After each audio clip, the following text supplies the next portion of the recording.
Good morning, students. Today we will see unit number 4 methods in C sharp.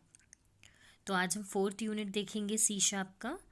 यहाँ पे हम methods क्या होते हैं उसके बारे में पढ़ेंगे. मेथड्स मतलब कि जो फंक्शंस हम यूज़ करते हैं प्रोग्राम के अंदर, क्लास के अंदर जो हम फंक्शन डिक्लेयर करते हैं वो आज हम देखेंगे.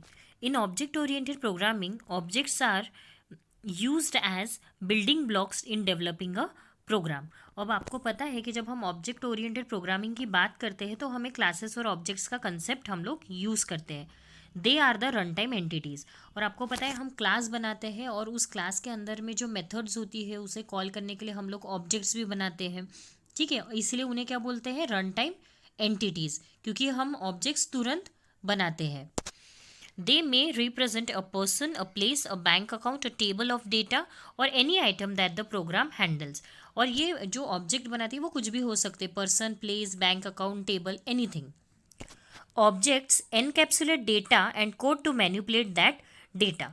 ये जो ऑब्जेक्ट होते हैं ये क्या करते हैं? एनकैप्सुलेट करते हैं डेटा. जो भी डेटा हमें चाहिए होता है उसे हम क्या करते हैं? एनकैप्सुलेट करते हैं ऑब्जेक्ट बना के, और उसका यूज़ करते हैं कोडिंग में हमारे. The code design to work on the data is known as methods in C sharp. और जो हम कोड डिज़ाइन करते हैं उस डेटा को रन करने के लिए या उस पर वर्क करने के लिए उसे हम मेथड्स कहते हैं. Methods gives objects their behaviour characteristics. और ये जो मेथड्स होती है ये मतलब जो ऑब्जेक्ट है उनको बताती है कि उन्हें काम क्या करना है एक्चुअल में. तो मेथड्स क्या करती है? डिसाइड करती है behavioural characteristics of an object.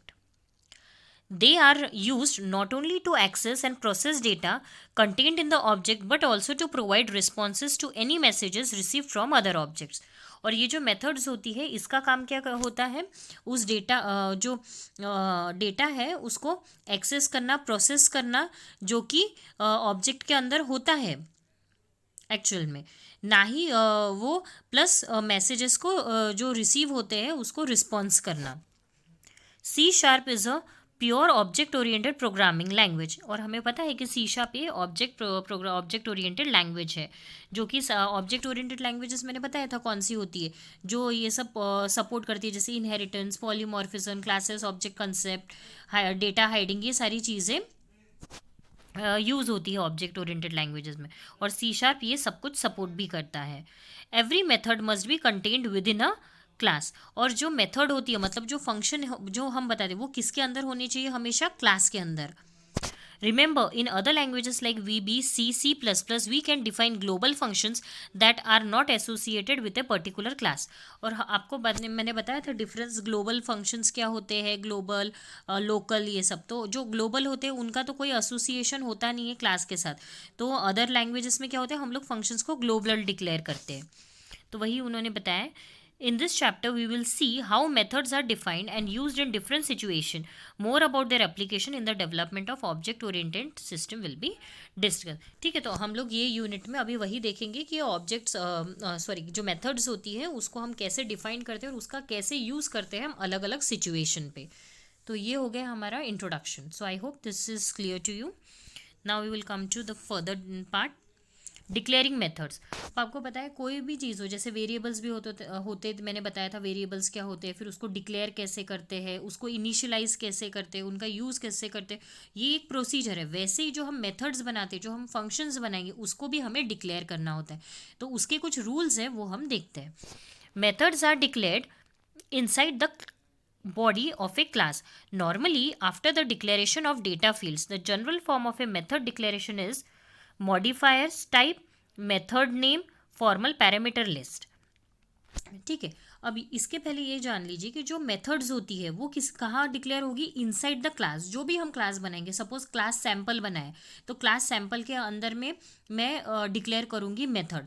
अब मेथड कैसी होगी, वो कैसे पता चलेगा? सपोज मुझे 2 नंबर का कैलकुलेशन करना है तो मैंने सम नाम का एक मेथड बना दिया, सम और फंक्शन, मतलब ये करके मैंने बना दिया. तो इट डिपेंड्स कि हमें क्या वर्क करना है प्रोग्राम में. तो वो हो गया हमारा। और ये याद रखिएगा कि ये हमेशा क्लास के अंदर हम लोग डिक्लेयर करेंगे। और कैसे होता है, पहले हमने क्लास बना दिया, उसमें अगर हमें कोई हमारे डेटा फील्ड्स मतलब कोई मेंबर्स, डेटा मेंबर्स भी है उसमें, जैसे 2 नंबर का एडिशन है तो मैंने बना दिया इंट ए कॉमा बी, तो हमारे डेटा मेंबर्स हो गए। मैंने उसके बाद मेथड डिक्लेयर कर दी सम, तो उस हिसाब से। उसके बाद ये हो गया, इसका सिंटैक्स देख लीजिए, modifier type, method name, formal parameter list, method body and close curly brace. तो क्या क्या चीज़ें, 5 चीज़ें होती है important. Name of the method, अब हम जो मेथड हमें बनानी है उसका नेम ज़रूरी है, ठीक है। सपोज मैं एडिशन कर रही हूँ तो मैंने ऐड नाम का फंक्शन बना दिया। Type of value the method returns, अब उसका रिटर्न टाइप क्या होगा। अब वो अगर रिटर्न कर रहा है कोई वैल्यू तो हमें मेंशन करना पड़ेगा, इंट या फिर कोई नहीं तो हम उसको वॉइड डिक्लेयर कर देंगे मेथड को। List of parameters, formal parameter list, और जो भी पैरामीटर्स हम पास करेंगे कोई भी हो सकते हैं वो हम देंगे। बॉडी ऑफ द मेथड, उसकी बॉडी रहेगी मेथड की। और मेथड मॉडिफायर्स भी कुछ भी हो सकते हैं, जो भी है हम देखते हैं आगे, काफ़ी सारे होते हैं। आई विल टेल, जो भी प्राइवेट है, स्टैटिक है, वॉइड है, प्रोटेक्टेड है, मेथड मॉडिफायर्स वो होंगे। The method name is a valid C sharp identifier, और ये जो मेथड नेम क्या है, ये वैलिड सी शार्प आइडेंटिफायर है। The type specifies the type of value the method will return. Type का काम क्या है कि मेथड, ये जो मेथड हम यूज़ कर रहे हैं वो कौन सा रिटर्न करे, अगर वो कोई वैल्यू रिटर्न कर रही है तो उसका रिटर्न टाइप होना चाहिए। This can be simple data type such as int as well as any class type, ठीक है, कुछ भी हो सकता है, इंट होगा, कुछ भी हो सकता है। और अगर कोई वैल्यू रिटर्न नहीं कर रही है मेथड तो सिंपल वॉइड होगा, इतना ध्यान में रखिए।